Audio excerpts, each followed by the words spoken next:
4 जून 1462 की आधी रात के पहले सुल्तान महमद II की हमलावर फौज वलाहिया के किनारों पर पहुंची। व्लाड ड्रैकुला इंतजार में था। डैन्यूब के दक्षिणी किनारों पर दिलेर सुल्तान महमद ने व्लाड ड्रैकुला की फौज पर अपने सबसे नए ऑटोमेटिक हथियारों से बारूद की बारिश कर दी।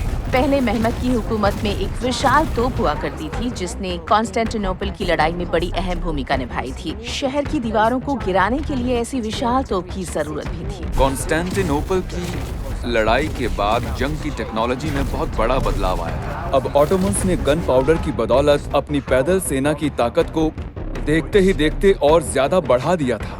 छोटी तोपों और मॉर्टर्स का इस्तेमाल किया जा रहा था जो बेहतर निशाने लगा सकती थी। मेरे एक प्रोफेसर ने मुझसे कहा था कि ऑटोमन तोपखाना एक गुप्त हथियार की तरह था। उस वक्त बाकी फौजें जो इस्तेमाल कर रही थीं, ये टेक्नोलॉजी उनसे बहुत आगे थी। कॉन्स्टेंटिनोपल की लड़ाई के दिनों से यानी 1453 से आगे। इस दौरान नदी के उस पार महमद के वजीर आजम महमूद पाशा ने सैकड़ों वलाहियन हमलावरों के खिलाफ जोरदार लड़ाई छेड़ रखी थी, पर अभी जंग का फैसला तय नहीं हुआ था। व्लाड की फौज काफी फुर्तीली थी। वो हमला करती, भाग जाती, पीछे हटती। उसका इकलौता मकसद ये था कि ऑटोमन्स और उनकी फौज को डन्यूब के पार बढ़ने ही ना दिया जाए।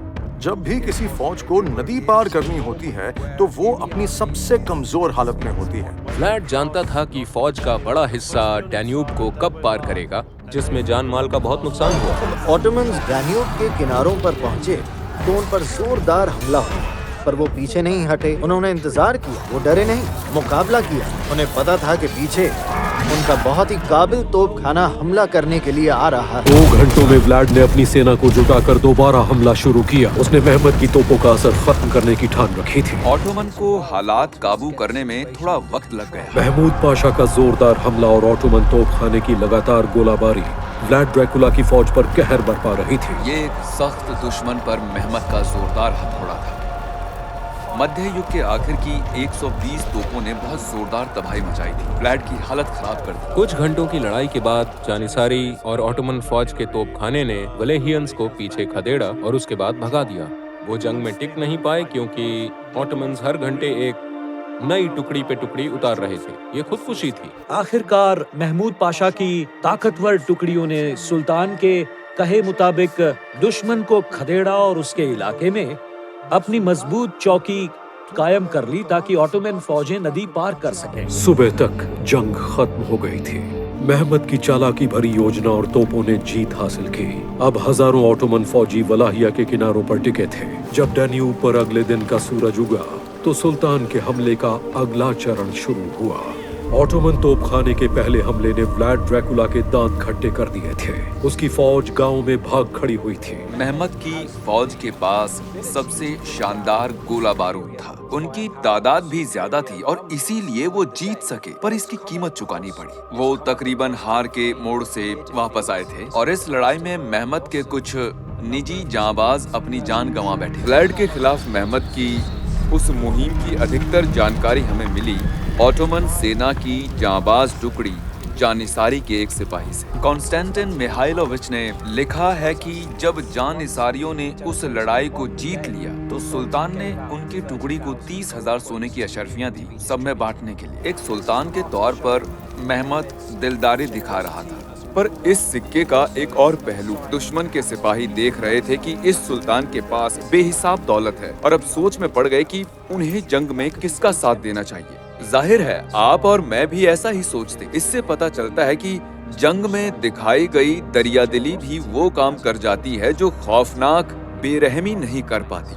व्लाड ड्रैकुला लड़ाई में सुल्तान को मारना चाहता था, पर फिलहाल उसे ऑटोमन फौज को उत्तर में सैकड़ों किलोमीटर दूर टारगोविस्टे पहुंचने से रोकना था, ताकि हंगरी की ताकतवर ब्लैक आर्मी को उत्तर पश्चिम से जंग में उतरने का वक्त मिल जाए और ऑटोमन्स को 2 मोर्चों पर लड़ना पड़ जाए।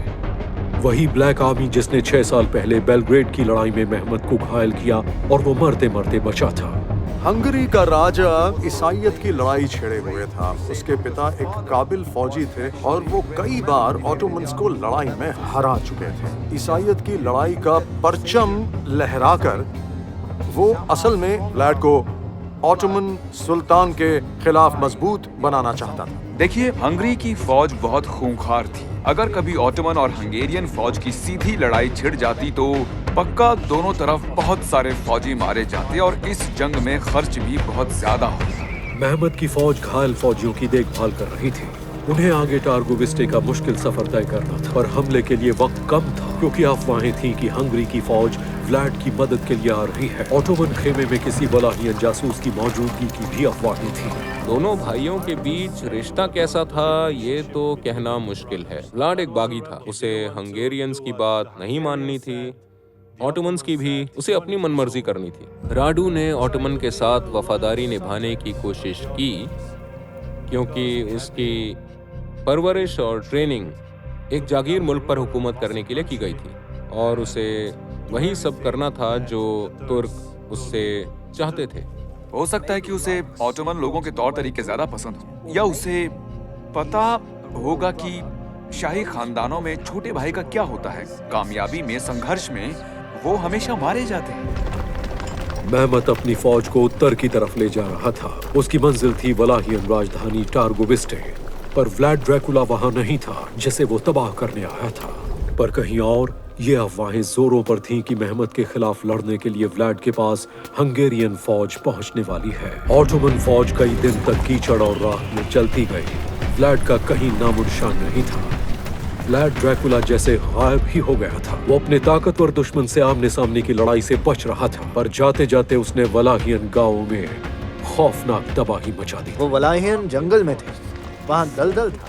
व्लाड ड्रैकुला की फौज ने नदियों पर बांध बना दिए थे ताकि बाढ़ आ जाए और तोपखाने के साथ एक जोरदार फौज को भी आगे बढ़ने में खासी दिक्कत। टुकड़ियों को घने जंगल में से ले जाना आसान नहीं होता, तो ऑटोमन टुकड़ियां सारे दिन संघर्ष कर रही थी। वहाँ पीने का पानी नहीं था, खाने की चीजों की कमी थी, सब तबाह कर दिया गया था। खलिहान तबाह कर दिए गए थे, फसलों को जला दिया गया था। सभी खेतों में आग लगा दी थी। ऑटोमन फौज जिन गांव में पहुंचती उन्हें खाली कर दिया गया था या तबाह कर दिया गया था।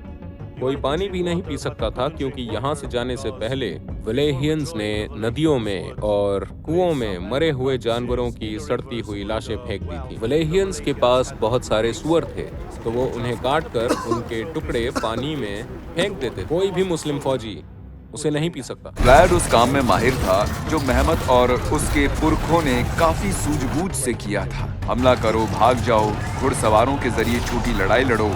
ऑटोमन फौज को अपने ठिकाने और अपनी रसद से और आगे खींचते चले जाओ। खाली इलाके में जहाँ ना खाना हो ना पानी, बस अगर कुछ है तो वो तपती हुई जमीन। ऑटोमन फौज के पास टिके रहने का कोई जरिया नहीं था। अब वो पीछे नहीं लौट सकते थे। उन्हें या तो जीतना था या तबाह होना था। वलाहिया पर हमला किए मेहमत को 8 दिन हो चुके थे, तब जाकर ऑटोमन हरकारे यहाँ लटके मिले। व्लाड की लड़ने की जो तकनीक थी वो दुनिया की सबसे पुरानी तकनीकों में से एक। जब आपके पास उतने सिपाही ना हो तो हमले की सबसे अच्छी जगह चुनो, दुश्मन को खींचकर वहां लाओ और फिर उसका जितना नुकसान हो सके उतना नुकसान करो। वलेहियंस घुड़सवार के पास अक्सर हथियार नहीं होते थे और वो लड़ते थे तीर कमान से।